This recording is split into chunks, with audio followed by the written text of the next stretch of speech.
The evolution of Melorcapensis, otherwise known as the honey badger.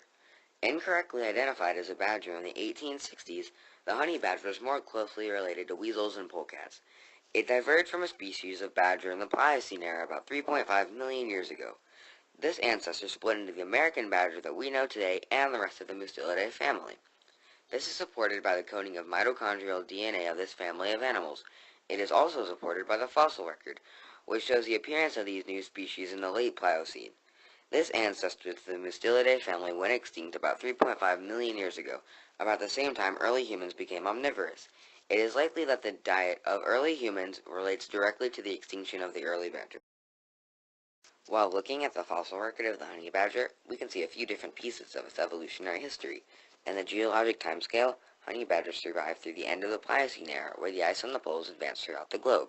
We know they were alive before the end of the Pliocene, thanks to the absolute age of their fossils. However, they haven't been alive for an extremely long time.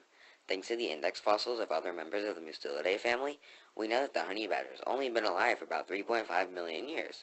We also know other organisms such as the American badger, polecat, and weasels evolved at about the same time. This rapid divergence of the Mustelidae family supports the idea of punctuated equilibrium, a rapid evolutionary change. The honey badger has 12 different subspecies. They live in most of Africa and southern Asia. These subspecies have stayed isolated from each other mainly due to geographic isolation. For example, the Cape rattle will most likely not mate with the Nepalese rattle because they are separated by the Himalayas. Members of the Mustelidae family have been able to thrive almost everywhere in the world. The honey badger is very well adapted to Africa and southern Asia, much unlike the American badger found in western America. Honey badgers have a few interesting adaptations, one of which involves their ears.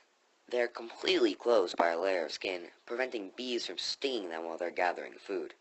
It is likely that this trait was a mutation in a hawk gene encoded to put skin over the ear.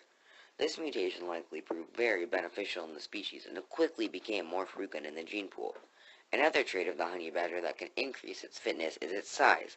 The larger the badger, the less likely it is to get killed by predators. This polygenic trait is an example of directional selection, where larger individuals are more likely to survive. Because of this natural selection, the larger phenotypes have been increasing in frequency. This also means that genetic equilibrium cannot be reached, since natural selection is constantly occurring. Sometimes honey badgers can receive the trait that codes for early onset breast cancer type 1. This trait is coded for by a single gene, and if possessed, makes the honey badger less likely to survive and less likely to pass down its genetic information. This trait is also possessed in humans, as they can also develop early onset breast cancer type 1. Another gene shared by humans and badgers is the one that codes for the protein rhodopsin. Rhodopsin allows for the eye to adjust to different amounts of light, so that genetic sequence is shared with all organisms who can.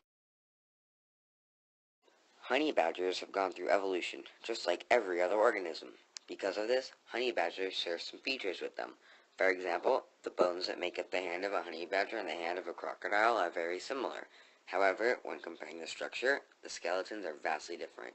The hand of a honey badger has claws meant to help dig, while the crocodile has long fingers to help it swim more quickly. Also, looking at the embryo of a honey badger, you can compare it to other organisms. It is virtually indistinguishable from the embryo of a tiger, even though they look vastly different when mature. While mature, a rattle uses its tail to keep balance while chasing prey, such as mice or snakes. Another organism that does the same is the greyhound, a breed of dog known for their speed. They develop the same analogous structure, being their tail, to serve the same purpose, which is keeping balance. This is an example of convergent evolution, where two organisms develop the same trait to help with the same function.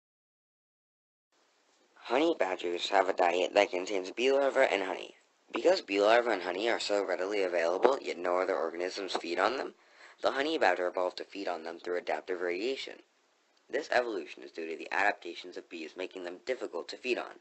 As bees adapt, honey badgers must also adapt to feed off them, an example of coevolution. These genetic changes usually take place over a long period of time, an idea known as gradualism. However beneficial these changes may be, there is always a chance of them being lost to genetic drift. Because of the random processes of meiosis, the gene shuffling that occurs may give the organism an undesirable trait. If this occurs enough times in a small population of badgers, the allele frequency could shift so severely that a new species is created.